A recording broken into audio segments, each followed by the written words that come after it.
Assalamualaikum warahmatullahi wabarakatuh. Selamat datang di mata kuliah perawatan komunitas atau konsep komunitas. Hari ini kita akan membahas mengenai program dan kebijakan kesehatan dalam menanggulangi masalah kesehatan utama di Indonesia. Capaian pembelajaran kita hari ini yaitu setelah menyelesaikan topik ini, diharapkan mahasiswa mampu memahami konsep pembangunan kesehatan di Indonesia, menjelaskan sistem pelayanan kesehatan dan kebijakan di era otonomi daerah, menguraikan jaminan kesehatan nasional dan peran BPJS Kesehatan, menjelaskan program pemberantasan penyakit menular dan program kesehatan lingkungan di masyarakat, mengidentifikasi program pembinaan kesehatan di komunitas, dan mengidentifikasi serta menjelaskan program pengendalian nafsa di Indonesia. Ya, jadi kita review kembali mengenai pembangunan kesehatan di Indonesia. Jadi pemerintah kita ya memiliki sebuah paradigma sehat dalam apa namanya rencana kesehatan masyarakat, yaitu di mana pendekatan ini menekankan pada promosi kesehatan dengan meningkatkan pemberdayaan masyarakat. Ya, jadi silakan direview kembali di mana banyak sekali kegiatan untuk meningkatkan kemampuan masyarakat dalam mengelola kondisi kesehatannya. Ya, misalnya aja gerakan Germas atau gerakan masyarakat hidup sehat. Ya, itu nama programnya. Kemudian pembangunan kesehatan juga merupakan sebuah penguatan pelayanan kesehatan primer. Jadi mulai eh, ditingkatkan penguatan pelayanan di tingkat dasar, ya. Kenapa dan bagaimana caranya? Karena itu dianggap merupakan cara yang paling efektif dalam meningkatkan status kesehatan masyarakat kita. Jadi pendekatannya bukan lagi kuratif, ya, karena paradigmanya yaitu paradigma sehat. Sehingga diawali dari vaskes yang paling dasar di pelayanan kesehatan primer. Dengan memperkuat pelayanan kesehatan primer, misalnya di puskesmas seperti itu ya, sehingga masyarakat lebih mudah dalam mencapai atau mengakses, menggunakan pelayanan kesehatan. Ya, karena ketersediaannya yang lebih dekat dengan masyarakat, karena dalam pembiayaan misalnya seperti itu. Nah, sehingga harapannya masyarakat lebih mudah dalam menggunakan fasilitas pelayanan kesehatan. Tidak ada yang tidak lagi menggunakan fasilitas pelayanan kesehatan, misalnya seperti itu ya. Tentu saja ketika vaskes di tingkat primernya mau dikuatkan, berarti kualitasnya bukan hanya jumlahnya yang ditambah, tapi kualitas layanannya juga perlu ditambah ya. Nah, untuk menguatkan itu, pemerintah kita juga melakukan berbagai program, misalnya kemarin ya dengan PISPK gitu ya, pendekatannya keluarga, karena keluarga merupakan unit terkecil dari masyarakat, maka partisipasinya perlu kita pertimbangkan. Kemudian dalam pembangunan kesehatan di Indonesia, pemerintah kita juga sudah semakin menguatkan program JKN-nya atau Jaminan Kesehatan Nasional. Ya, sejak 2014 itu sudah semakin meningkat akses dan capaiannya. Artinya di bawah BPJS ya, lebih dari 98% ya kalau saya update terakhir itu masyarakat Indonesia sudah tercover dalam jaminan kesehatannya. Artinya ketika mau menggunakan fasilitas kesehatan tidak out of pocket lagi, bayarnya nggak dari kantong sendiri karena sudah terjamin oleh pemerintah. Nah, itu adalah sebuah kemajuan yang pesat ya. Sudah hampir 100%. Kalau dulu kan eh, hanya kalangan tertentu yang apa namanya bisa menggunakan pelayanan kesehatan tanpa biaya dari kantongnya sendiri gitu. Karena dia bekerja sebagai PNS atau ASN misalnya, atau di perusahaan dan tercover oleh asuransi yang bagus seperti itu ya. Tapi sekarang sudah lebih dari 98% ya masyarakat kita sudah memiliki jaminan kesehatan nasional ya. Walaupun tentu kalau dari sisi itu kan dari sisi kuantitas, dari sisi kualitas masih bisa dikembangkan atau diperbaiki lagi, ditingkatkan. Nah, kemudian sistem pelayanan kesehatan dan kebijakannya di era otonomi daerah.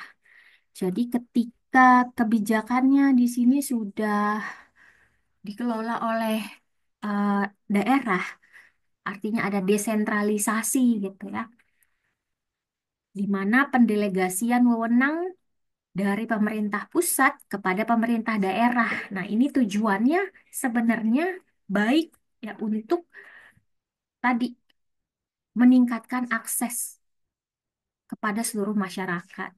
Jadi ketika vaskesnya sudah bertambah secara jumlah, layanannya saat ini terus ditingkatkan kualitasnya, maka ketika itu dikelola dan diatur ya, kebijakan dan aturannya oleh daerah, harapannya menjadi lebih apa namanya fokus, ya spesifik dan lebih terkendali dalam penanganannya. Tetapi tentu eh, ada hal positif dan ada hal yang masih bisa dikembangkan atau diperbaiki lagi. Misalnya karena setiap daerah di Indonesia itu saat ini ada 38 provinsi, misalnya seperti itu. Tentu memiliki variasi atau perbedaan dalam kemampuan daerahnya untuk menyediakan layanan kesehatan yang berkualitas ya, ataupun kemampuan memang stakeholder di daerah tersebut untuk berinovasi sehingga akses di daerah tersebut, ya vaskesnya itu bisa memenuhi kebutuhan masyarakat daerah tersebut. Nah, itu merupakan tantangan dan sekaligus peluang ya untuk meningkatkan kekuatan vaskes atau pelayanan primer tadi di masing-masing daerah. Kenapa bervariasi? Tentu karena ya kita tidak bisa membandingkan misalnya daerah ibu kota Jakarta seperti itu ya, atau eh, yang ada di Provinsi Jawa itu kan sudah lebih established, sudah lebih kuat ya akses pelayanannya, kemudian SDM-nya ya, kekuatannya, kapasitasnya sudah lebih kuat dibandingkan dengan daerah 3T misalnya seperti itu. Ya, jadi itu adalah sebuah tantangan sekaligus peluang. Nah, di sini ada JKN tadi ya sudah saya gambarkan bahwa nah ini ya pada 2024 akhir itu sudah kepesertaannya.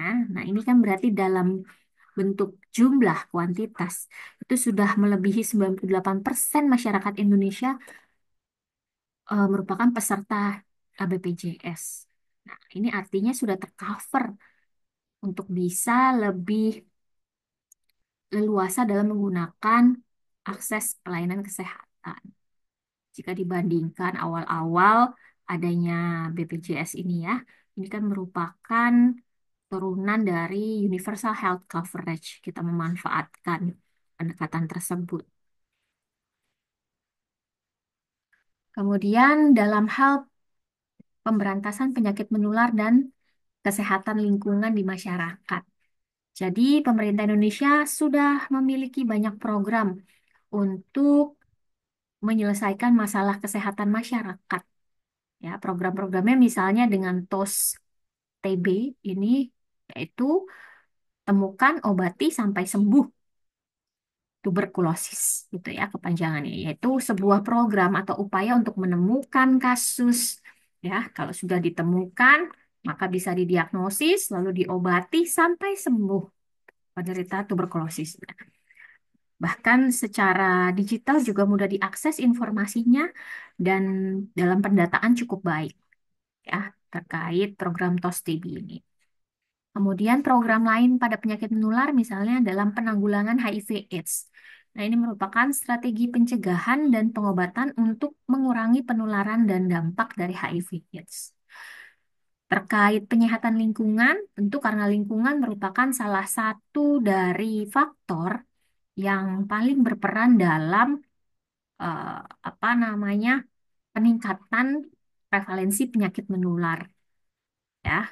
Nah, di sini yaitu dengan mengelola penyediaan akses air bersih di masyarakat, kemudian sanitasi, dan juga tentu saja dengan edukasi mengenai kesehatan lingkungan untuk pencegahan penyakit misalnya seperti penyakit ISPA. Ya, karena ISPA juga faktor penyebabnya salah satunya karena lingkungan ya yang kurang sehat. Nah, ini yang tadi terkait program yang dicanangkan oleh Kemenkes yang dikembangkan ya mengenai TOS TB. Ya, jadi saat ini diakses Desember 2024 itu 1.060.000 orang dengan TBC ini sudah teridentifikasi dan terdiagnosis. Ya, sementara 31.000 orang dengan TB yang resisten obat dan mortalitas akibat TBC itu 134.000. Ya, tapi dari banyaknya angka itu 86%-nya itu dievaluasi dengan status pengobatannya berhasil. Nah, ini sebenarnya sebuah apa namanya bisa dibilang kesuksesan ya dalam pelayanan kesehatan di masyarakat. Ya, semoga bisa lebih ditingkatkan lagi dan dalam hal informasi dan apa namanya ya akses informasi dengan adanya web ini juga sebagai tolak ukur ya mengetahui saat ini posisinya berada di mana dan bisa diperbaiki atau dikembangkan sampai sejauh apa seperti itu.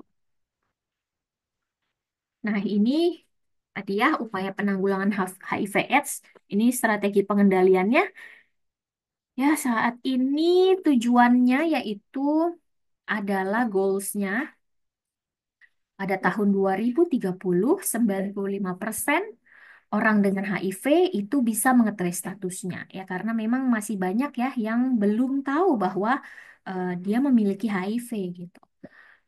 Karena ya tingkat kesadaran yang masih rendah, kemudian apa namanya screening yang belum begitu masif, ya ataupun belum tersosialisasi screening secara gratis di puskesmas dengan baik, misalnya seperti itu.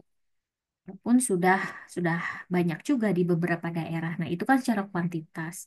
Tapi dalam equity-nya gitu ya, atau distribusi, pemerataan distribusi screening-nya itu mungkin belum.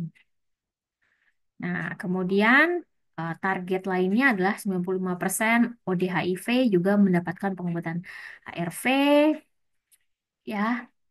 Nah, ini pencegahannya dengan kombinasi pencegahan ya dengan menggunakan misalnya apa namanya kondom gitu ya, terus screening, alat KB suntik dan lain-lain atau profilaksis misalnya gitu. Surveillance-nya ya dengan kita screening mandiri ataupun dari Fasiankes atau dari Puskes gitu. Kita mengunjungi area-area yang memang sudah teridentifikasi sebagai area yang risiko tinggi dan juga kita penanganan kasus sesuai standar ya. Nah, sementara untuk program kebijakan lainnya di sini dalam pembinaan kesehatan komunitas ada gizi masyarakat. Ya, beberapa tahun terakhir ini pemerintah masih menggalakkan untuk memperbaiki kondisi stunting seperti itu. Karena stunting memang atau kerdil ya itu berkaitan erat dengan nutrisi pada golden period anak yang kedepannya bisa mempengaruhi kecerdasan yang pada akhirnya ya itu mempengaruhi kualitas manusia Indonesia seperti itu. Jadi memang ini penting gizi masyarakat. Nah, targetnya adalah menurunkan prevalensi stunting. Ya, setiap tahun ada kemajuan dalam bentuk penurunan prevalensi, tapi kita masih terus berupaya seperti itu. Kemudian program lainnya yaitu pengembangan Healthy City ya, atau kota sehat. Kota sehat. Nah, ini merupakan sebuah inisiatif dalam menciptakan lingkungan perkotaan yang mendukung kesehatan melalui perencanaan dan kebijakan sebuah kota agar lebih pro terhadap kesehatan. Jadi ini memang kebijakan yang masih apa namanya masih masih banyak lah yang perlu dilakukan untuk mengembangkan kota sehat. Ya, nah di sini data SKI tahun 2023 bahwa prevalensi stunting di Indonesia itu 21,5%. Ya, target kita sebenarnya di tahun 2024 ya turun hingga 14%. Seperti itu. Ya, jadi ini masih masih berjalan programnya ya sehingga bisa tercapai targetnya.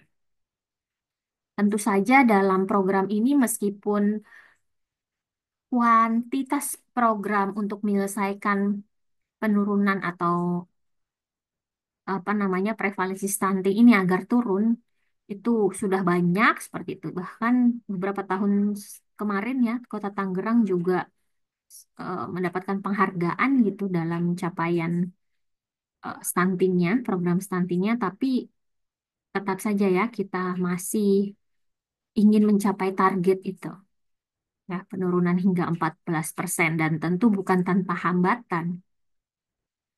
Ya, misalnya di sini adalah masih perlu ditingkatkan kerjasama lintas sektor di tingkat pusat dan daerah. Seperti itu. Kemudian tadi yang terkait dengan kebijakan dalam pengembangan kota sehat. Nah, di sini pembangunan kota sehat ini apa namanya data tahun 2022 ya, maka diharapkan apa namanya pemerintah berharap bahwa kabupaten dan kota sehat itu mendapatkan dukungan ya agar tercipta kota sehat tuh kerjasama dari multisektor, kelompok dunia usaha, akademisi, ya, multisektor, multidisiplin ya. Jadi kemitraan pentahelix ya sinergi semuanya, baik di kabupaten ataupun kota ataupun antar kabupaten, antar kota. Seperti itu. Jadi itu memang harus kerjasama multisektor dan tidak bisa dalam sekali waktu. Itu perlu keberlanjutan ya dan tidak bisa hanya tenaga kesehatan misalnya seperti itu. Benar-benar ya tadi pentahelix karena ini berkaitan dengan kesehatan kawasan atau lingkungan, kesiapan dan terpenuhinya kecukupan sarana fasilitas ya. Bagaimana setiap lapisan masyarakat baik yang usia anak itu terpenuhi kebutuhannya ya, terjamin kesehatannya. Kesehatan itu kan luas cakupannya ya, biopsikospiritual, sosial, ya. Kemudian sampai ke usia lansia ya, kelompok lansia di masyarakat itu juga bisa terjamin gitu dan terfasilitasi kehidupannya di kota tersebut. Jadi agar harapannya tadi semua lapisan masyarakat bisa sehat, bisa mandiri, ya, tercapai atau terjamin ketahanan pangannya, gizinya, kehidupan sosialnya, seperti itu. Jadi memang ini bukan pekerjaan yang mudah dan bukan hanya pekerjaannya tenaga kesehatan. Kemudian dalam kebijakan dan program pengendalian nafsa, di sini ada pencegahan penyalahgunaan nafsa, misalnya dengan program edukasi dan kampanye untuk mencegah penggunaan narkotika dan zat adiktif lainnya. Jadi ini juga sudah banyak ya program puskesmas misalnya dalam program UKS atau usaha kesehatan sekolah itu dengan promosi aktif ke berbagai jenjang pendidikan ya, dimulai dari sekolah dasar, kemudian menengah sampai atas, menengah atas, menengah pertama dan atas itu masif. Begitupun apa namanya kerjasama dengan akademisi ya dan masyarakat juga seperti itu. Kemudian program pengendalian lainnya yaitu dengan rehabilitasi pengguna. Nah, itu kan kalau tadi pencegahan yang belum menggunakan agar tidak menggunakan. Nah, ini program yang diperuntukkan yang sudah terlanjur menggunakan. Maka pemerintah menyediakan layanan rehabilitasi baik rehabilitasi medis maupun rehab sosial bagi pengguna nafsa agar mereka bisa pulih dan ketika pulih mereka bisa kembali ke masyarakat, bisa beraktivitas lagi seperti sebelum menggunakan dan diterima ya oleh masyarakat. Jadi reintegrasi sosial bisa tercapai dengan adanya rehabilitasi nafsa. Nah, di sini contoh dari apa namanya kegiatan yang dilakukan. Nah, ini ya tadi program daerah karena sudah otonomi daerah misalnya. Jadi ini memudahkan dalam tata kelola ataupun evaluasi. Seperti itu. Nah, di sini Hari Anti Narkoba Internasional atau HANI 2023 dia jadi Pemkab merancang Kelurahan Bersinar namanya, Bersih Narkoba. Jadi dengan adanya apa namanya sebuah hari tertentu atau penyelenggaraan kegiatan massal di hari tersebut gitu ya, itu meningkatkan kesadaran masyarakat ya mengenai bahaya narkoba, mengenai pentingnya mencegah itu gitu ya. Lebih membumikan kegiatan tersebut kepada masyarakat. Nah, kemudian selain kita mencanangkan program atau kegiatan-kegiatan promosi aktif di hari-hari tertentu, misalnya ada pembentukan Hari Anti Narkoba Internasional tadi, ya. Jadi pemerintah daerah juga bisa merekrut misalnya duta-duta atau perwakilan remaja sebagai penggiat anti narkoba. Tadi ya remaja duta anti narkoba misalnya seperti itu. Agar mereka bisa lebih mudah dalam memberikan promosi kesehatan kepada peernya atau apa namanya teman seusianya ya. Nah, dalam integrasi pelayanan kesehatan primer ini juga sudah kita bahas kemarin ya. ILP ini merupakan program inisiatif dari Kementerian Kesehatan Republik Indonesia pada 2023 yang bertujuan untuk menata ulang atau meningkatkan koordinasi dan integrasi eh, layanan kesehatan primer. Nah, fokusnya atau tujuannya itu untuk memenuhi kebutuhan pelayanan kesehatan sesuai dengan siklus hidup dari individu, berarti dari kelahiran sampai menjelang ajal, seperti itu, baik di level keluarga maupun masyarakat. Ya. Nah, jadi komitmen Kemenkes untuk meningkatkan atau menguatkan layanan kesehatan primer, gitu ya, adalah dengan memfokuskan program-program terkait ILP ya untuk integrasi pelayanan kesehatan primer, yaitu outcome-nya adalah meningkatkan kesehatan ibu, anak, keluarga berencana, dan kesehatan reproduksi. Kemudian tujuan lainnya, ya, hasil atau outcome-nya, yaitu agar mempercepat perbaikan gizi masyarakat. Tadi makanya banyak program stunting sampai saat ini ya. Kemudian memperbaiki pengendalian penyakit, ya. Kemudian meningkatkan gerakan masyarakat hidup sehat atau GERMAS, dan memperkuat sistem kesehatan serta pengendalian obat dan makanan. Pilar transformasinya yaitu ada transformasi layanan primer, transformasi layanan rujukan, dan transformasi sistem ketahanan kesehatan, transformasi pembiayaan, kemudian transformasi SDM, dan transformasi teknologi kesehatan. Jadi selain integrasi, ya yang memudahkan integrasi adalah dengan integrasi apa namanya tadi berbagai program, dilakukannya juga multisektor, kemudian SDM-nya ditingkatkan, pembiayaannya diperkuat, dan juga dengan pendekatan yang berbasis teknologi. Jadi teknologi ini adalah agar lebih meningkatkan akses. Artinya masyarakat yang jauh atau kesulitan untuk datang langsung itu lebih mudah. Maka lebih ditingkatkan lagi telemedicine-nya, misalnya seperti itu. Ya, bioteknologinya ditingkatkan kembali.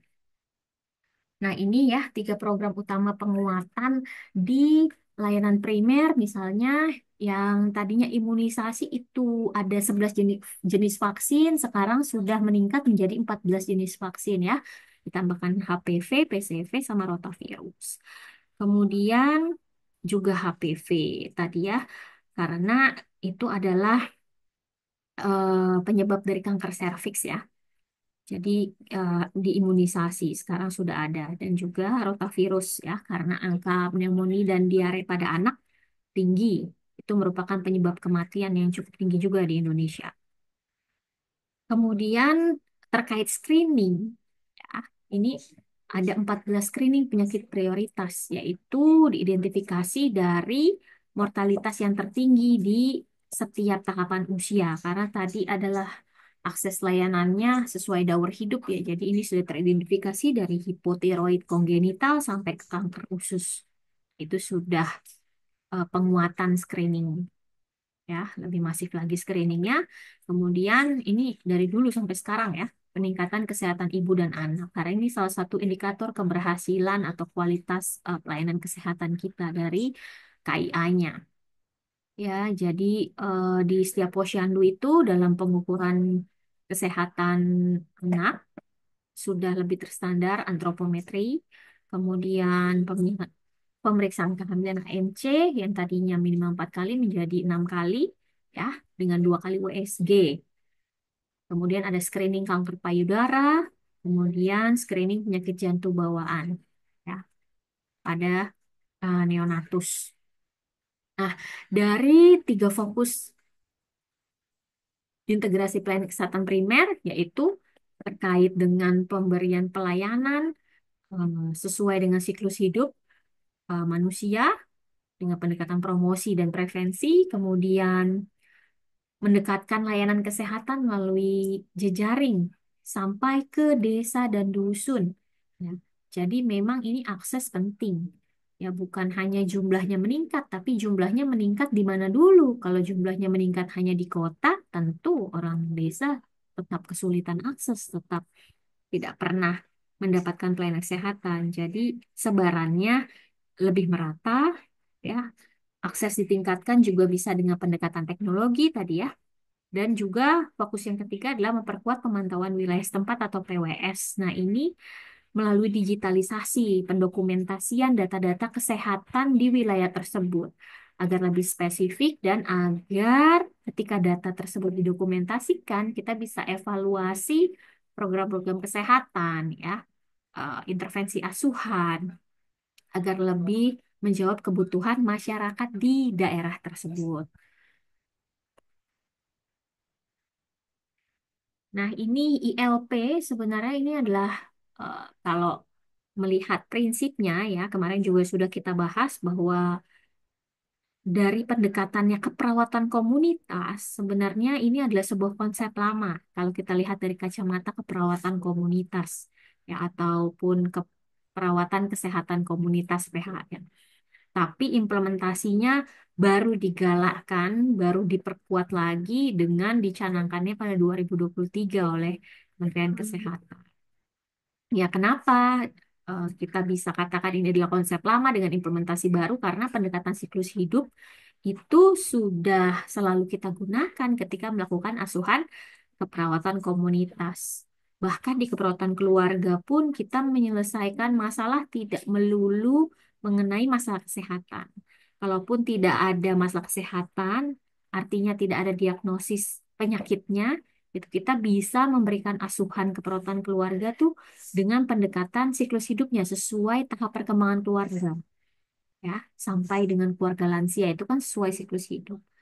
Kemudian Mengapa dibilang juga ini adalah implementasinya sudah lama diterapkan di keperawatan komunitas karena fokusnya pada promotif dan preventif karena itu adalah intervensi utama dalam keperawatan komunitas ya.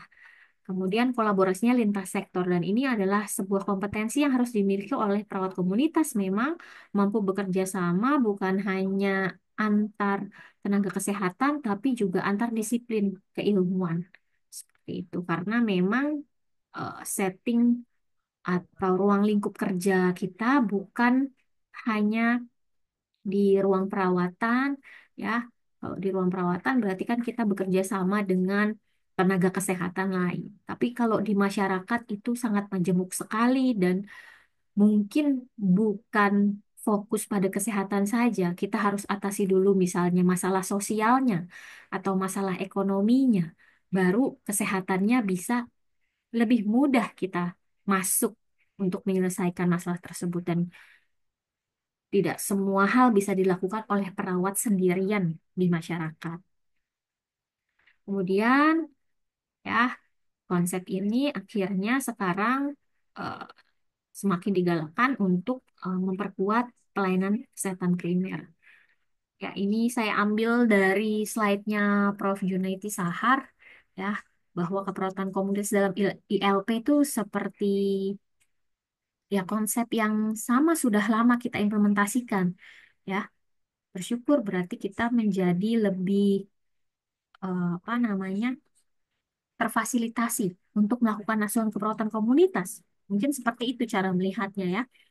Ya, jadi di LP baik di tingkat manajemen untuk kesehatan ibu dan anak, dewasa dan lansia, penyakit menular, penyakit tidak menular dan lintas klaster itu semua adalah konsep-konsep dan ruang lingkup pekerjaan perawat komunitas baik dalam UKBM ya masyarakat ataupun personal gitu UKP gitu. Kalau di UKBM kan kita melakukan asuhan keperawatan kelompok dan publik atau masyarakat, sementara di UKP kita melakukan asuhan keperawatan individu di pelayanan atau di puskesmas ya dengan perkesmas ataupun ketika melakukan home health care atau home visit itu mengerjakan asuhan keperawatan keluarga.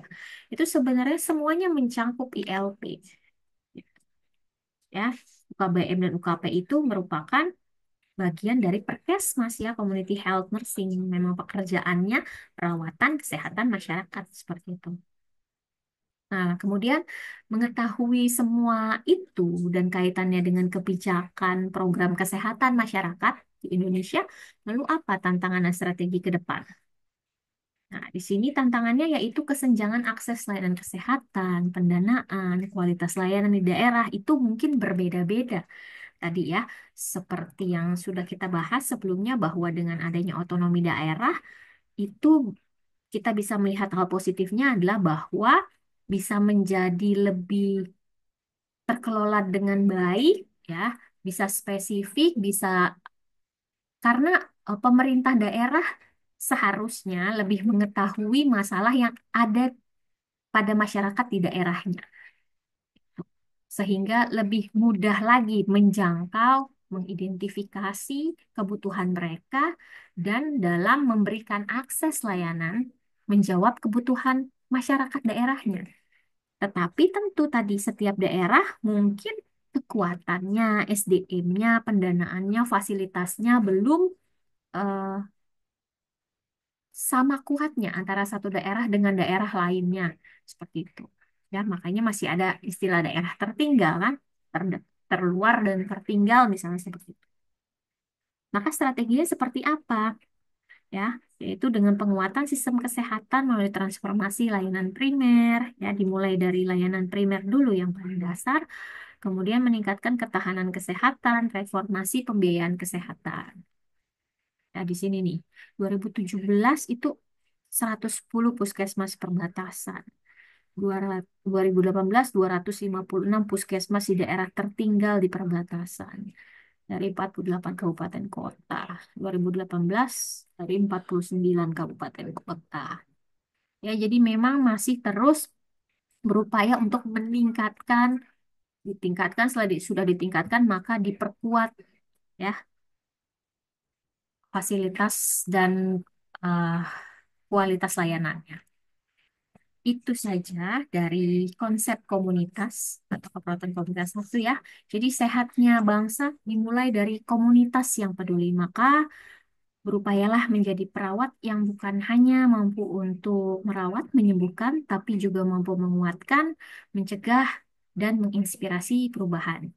Dimulai dari memahami topik ini dulu. Selamat belajar.